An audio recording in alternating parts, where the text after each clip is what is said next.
fabled heat, where magic meets desire. Subscribe to ignite the fantasy. The honey-sweet wrongness of the Tiamat enzyme didn't hit my stomach. It detonated in my blood.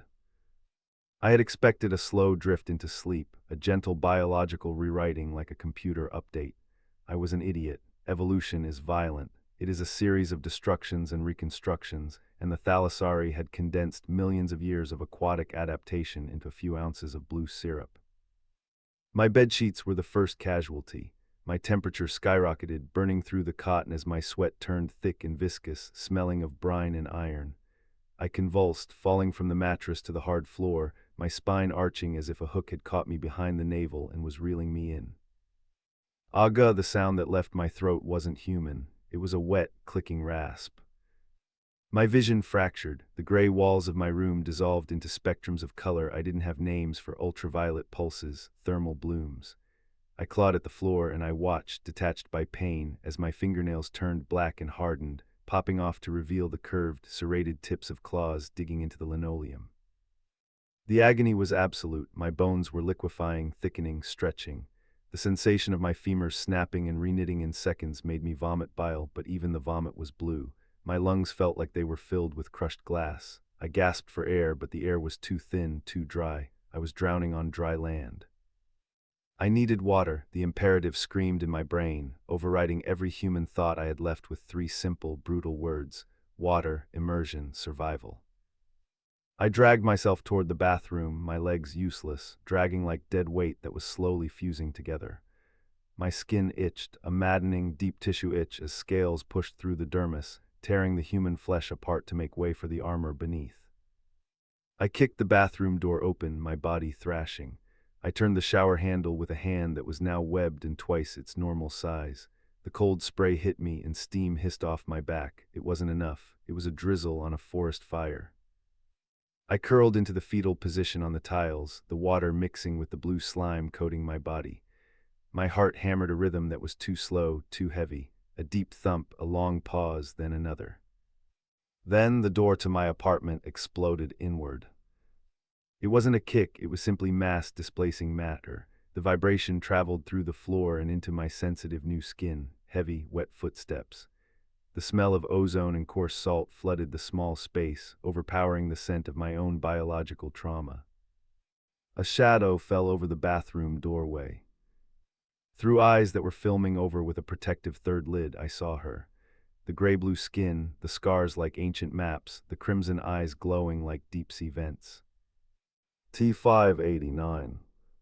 She had to hunch significantly to fit, her massive shoulders scraping the doorframe, drywall crumbling like chalk against her hide.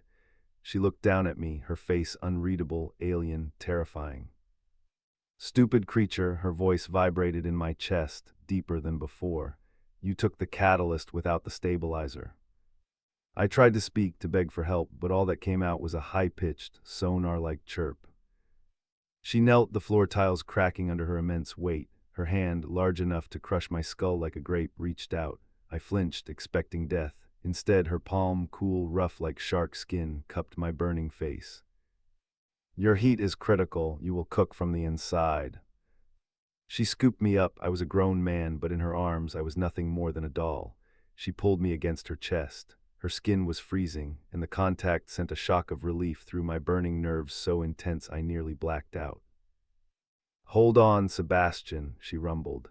It was the first time she had used my name without a sneer. She turned and smashed through the outer wall of my apartment, jumping into the rainy night, carrying me toward the sea. As the wind rushed past, I looked up at her jawline, set and grim. My consciousness faded, the last thing I felt being the crushing pressure of her arms and the terrifying realization that I belonged to the ocean now. Or perhaps I belonged to her. Waking up was a lesson in sensory overload.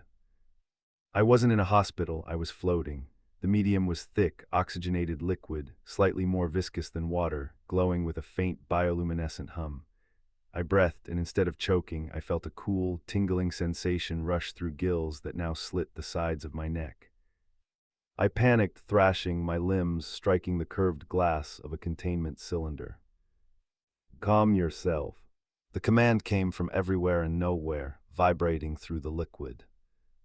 I froze, looking through the distortion of the glass and the fluid.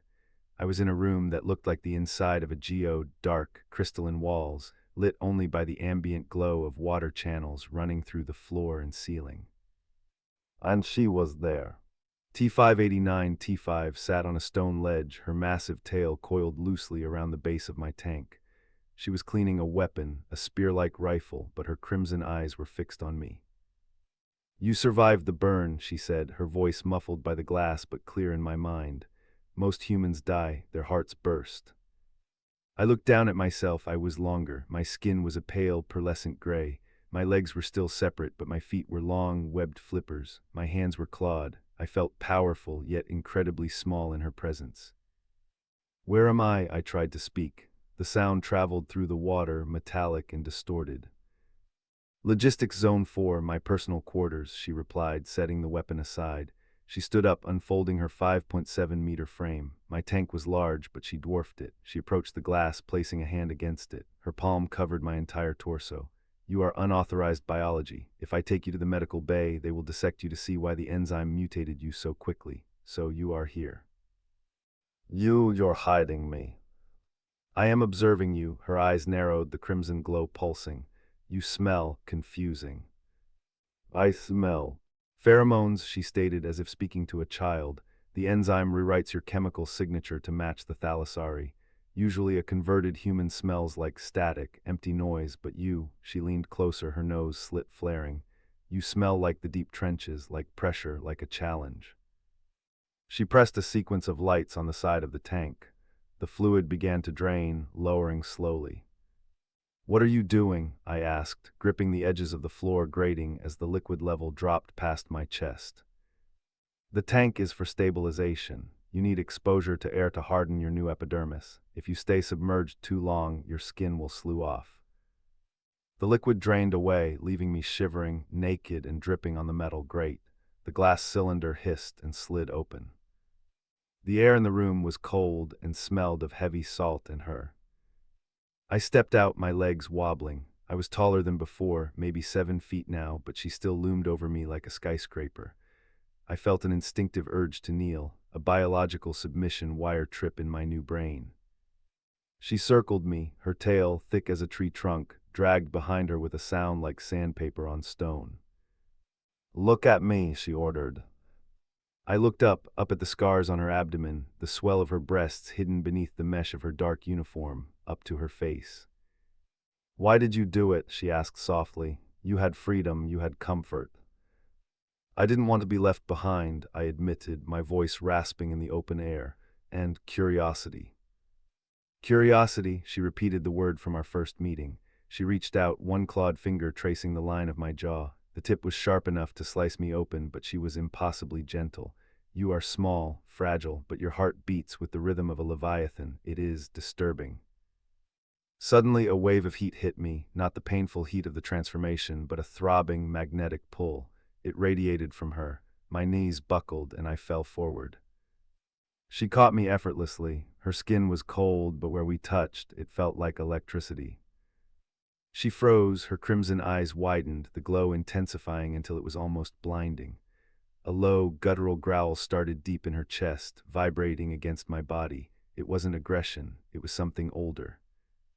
"No," she whispered, sounding almost afraid. "This is impossible. A convert cannot trigger the resonance." "Resonance," I gasped, clutching her forearms to stay upright. She shoved me back, not violently, but firmly, creating distance.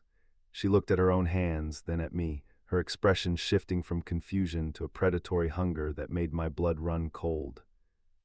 "You should have stayed in the tank, Sebastian," she hissed, backing away into the shadows of the room. "You have no idea what you have just awakened." The hunger in the room was palpable. It wasn't a hunger for food. It was a gravitational pull, a biological demand that the space between us be eliminated. T5 stayed in the shadows of her quarters, her silhouette pacing like a caged tiger. I sat on the edge of the drain tank, hugging my knees, trying to stop the trembling. My new body was reacting to her presence in ways that terrified me. Every time she inhaled, my lungs tried to match her rhythm. Every time she growled, a low, subsonic frequency, my spine tingled. The book, I stammered, trying to focus on something intellectual to keep my sanity.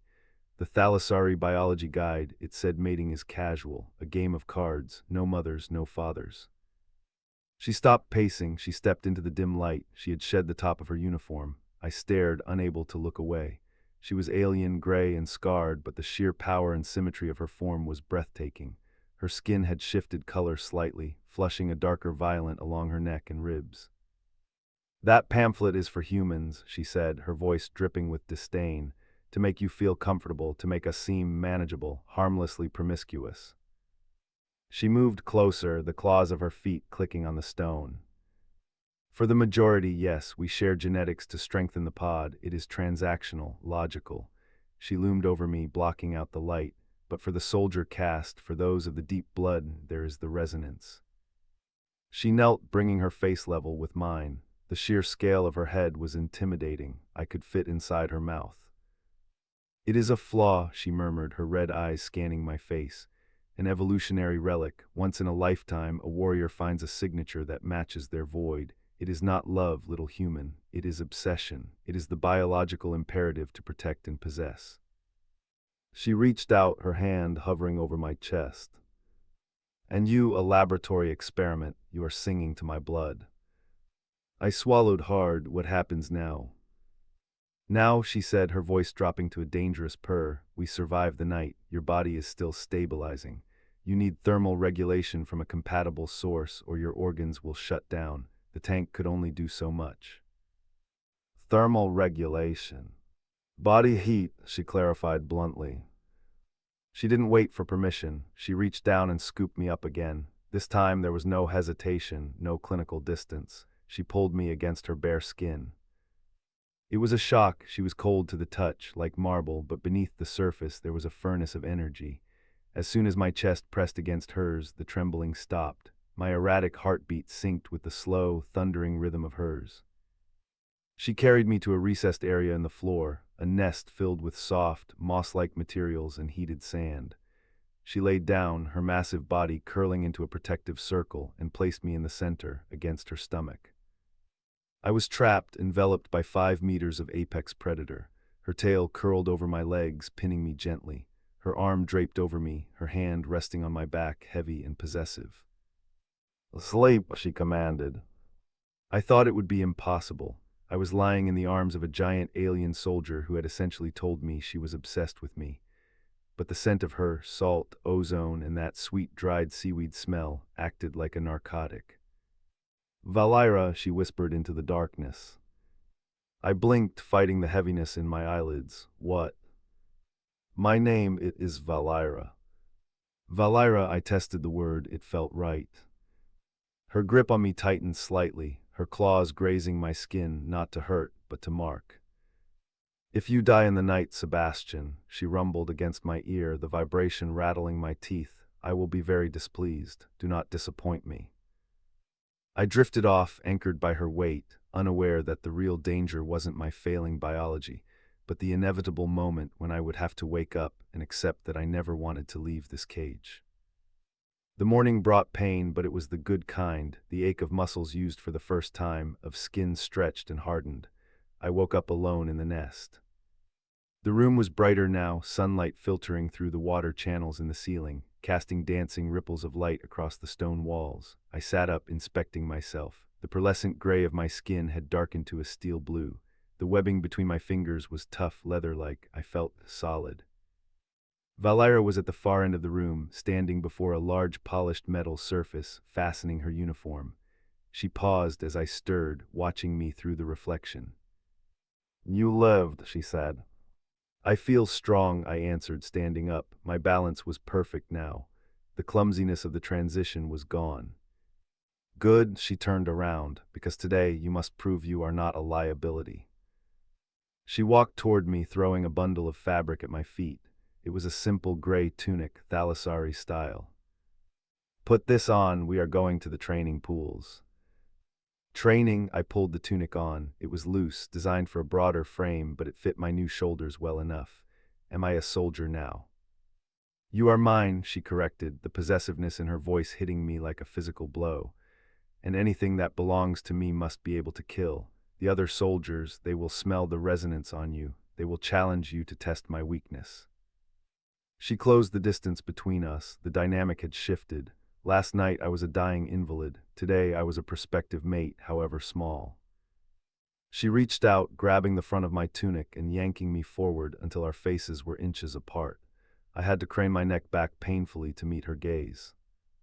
They will try to break you, she said, her crimson eyes burning. Do not let them. Use your size. You are small. You are fast. Use the claws I saw you grow. And if I fail?